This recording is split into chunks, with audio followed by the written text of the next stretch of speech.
Hello Time Messengers, I'm King Link and today I'm doing a last look and review of Timespinner. Now before we begin, two things. Thank you for watching, of course. If you enjoyed this, please consider subscribing. I appreciate any subscription, comment, like, or even just sharing it with your friends. Thank you for your time, I appreciate it. In addition, I do have to disclose, I did back this game on Kickstarter. I did that 4 years ago. And while I don't think it affected my review or my opinion on the game, it's only right that I claim any connection, especially financial, that I have with a game that's not obviously available already. With that said, let's get started. So we have here in the video a continuation right after the first look. The first look had the opening story bits, as well as an early part of this level, about 30 minutes of the game like always. We're going to continue on through the first boss here, using the new time stopper power that I've gotten, and see how much farther we get. You'll see right here what the graphics look like. In my eye, I see a 16-bit sprite-based game, and while there's a few gimmicks, shaders, and tricks alongside them, for the most part, you're seeing a game that looks like it could come from a Super NES, at least in my mind. The Kickstarter did call it a pixelated adventure. I prefer sprite-based. Up to you which one you want to go with. I'd go into the graphics more though, but you're going to see them here, and they're consistent in the entire game. Honestly, I think they look great, and Lunar Ray Games deserves applause for how clean their sprites are and their graphics are, as well as how retro they feel without feeling like a major negative to it. That's my personal opinion, of course, but this is my review. So, let's talk about that story. Now, like I said, the first look has a lot of story in it. A lot. Like 10 minutes or so. It's actually a huge chunk of it in this game. You talk to a lot of people in your opening village and the enemy attacks. Your villagers and your mother send you back in time because you're the time messenger. It's a powerful sounding phrase that just means you travel in time. It works well and it is an interesting concept. Now, I do have some qualms about this universe's version of time travel, and I'm going to leave that for the written review. But overall, the story is good, and honestly, that qualm is not that bad. It doesn't affect my score. However, much of the story after this point is delivered in small bursts, where the character stands in a room and just monologues a little bit. There are other people in the game, and you'll meet a few of them. You tend to talk to them, but when you do, it's about their story. Not the main story, nor the main character's story, Lunaris. The story here though works out. Where the graphics are great being a 16-bit style, the story though is the 16-bit style as well, and it's weak for it.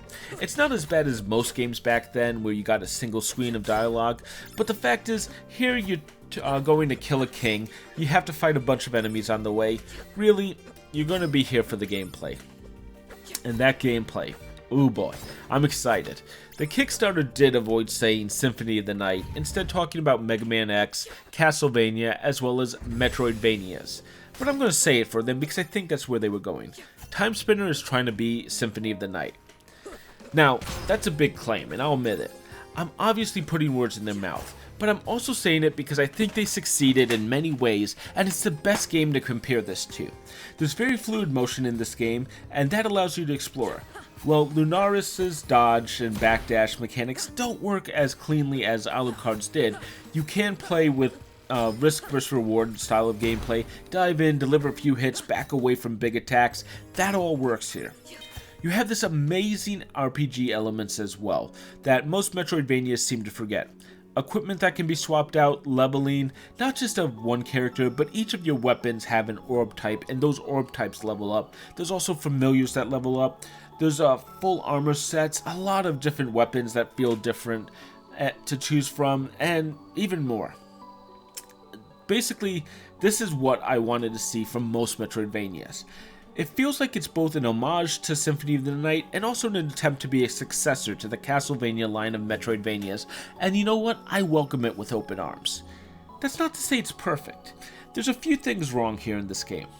Now, the player can get lost very easily here. If you take a long break, there's no hint on where you should go next. It doesn't even tell you what areas you can enter into next. The next boss isn't identified in any way, so you will get lost a little bit. There's actually also a key card in the game that's very hard to find. In fact, I would call this a big flaw. Basically, I'll give you the hint. Look in front of the key card A door is all I'm going to say. but a lot of forum posts are about that specific keycard, and it's a common problem that people get to this point in the game and can't figure it out. Relatively minor bump in the road, but it's actually not so minor when you think about it. In addition, the map in this game is a little bit hard to read. Now those are big frustrations. In fact, I feel that those exploration hiccups are the pieces that keep this game from true greatness. The game does exploration right so well 90% of the time, but it also completely flubs that exploration in these maybe 3 or 4 points in this game. As I write this, I'm currently replaying Hollow Knight for an upcoming preview and review, and that has a lot of different issues with exploration. However, the maps in Hollow Knight are so well done and clean that honestly Hollow Knight is a joy to explore even with its issues, and sadly I have to say Timespinner is more annoying because of its issues. There's more important stuff to mention though. Now, there are movement upgrades that are plentiful here. There's so many different things you get, and you have everything from forward dashing, double dashing, and more. However, a number of these movement upgrades, like dashing, only feel used more than once or twice. The movement feels good, but it's underutilized. Worse, there's a big feature with this game, the time stoppage power that I mentioned with that boss, and you have seen me use. I know I've used it on that one boss, and I have to use it in that boss fight. Sadly though, I don't use it outside of that boss fight, and I played 30 minutes to record footage for this game, and I never used it outside of that one fight. It only feels necessary in maybe 2 or 3 major fights in this game. You can use it in others, but it's not as necessary, and the thing is, it's such a major feature, but it's not, it's underused. It's only used a few times for exploration as well, so it feels more like a gimmick than a major piece of the gameplay. In fact, that's also true of another major feature in this game. I'm a time messenger. I go back in time, and of course you do in this game. You go a long distance back in time into history and get 2 different maps to explore, one in the present, one in the past. Cool. However, this time jump is of 1,000 years, and it probably is too much. Early on, you have to use this ability to burn some roots to open up passages in the present time. It works great. However, after that point, you know what? That power isn't used again. Why not? Like, Lunar Ray Games. Come on, guys. You can do this better. It's an interesting mechanic that has no usage, and I feel like the designers kind of missed out there. Well, it's not no usage. A third issue comes up. Now, there are side quests in this game as you meet different people, and you actually end up forming kind of a village for them to live in. But sadly, many of those side quests are visit an area you just went through and do something you already have. A few times you can collect the items that they want ahead of time, but you also sometimes will have to farm for an item or just kill X amount of enemies that you've already killed 20 of. You have to kill 6 more. Why? And it's a real shame because the drop rates seem whacked on a few of those items. You might have to farm a lot.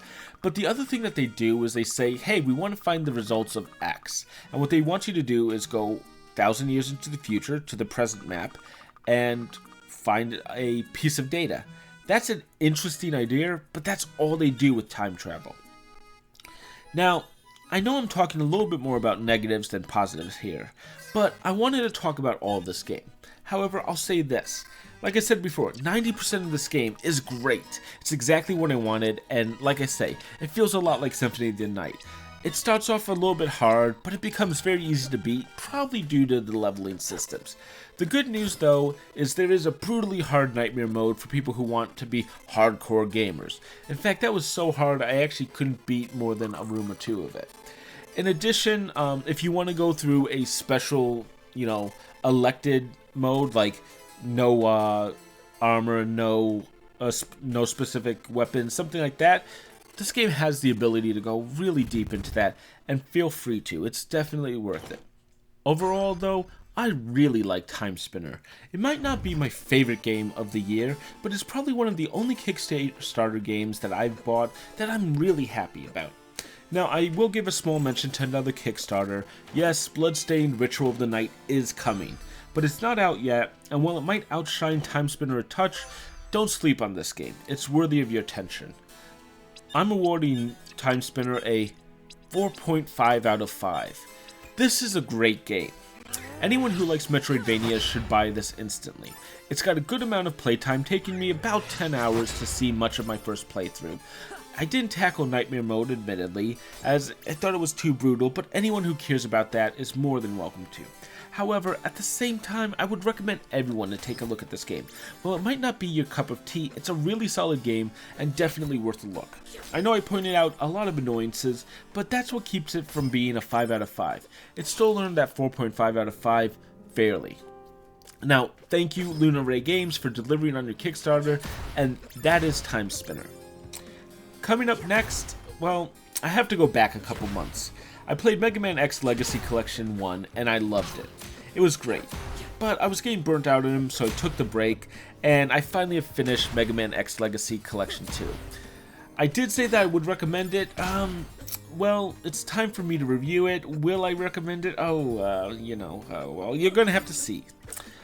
You're going to want to watch that one, though, when I talk about the final 4 Mega Man X games, including Mega Man X7. If only that was the only bad one. Until then, I am King Link. Please consider subscribing, and thank you for watching.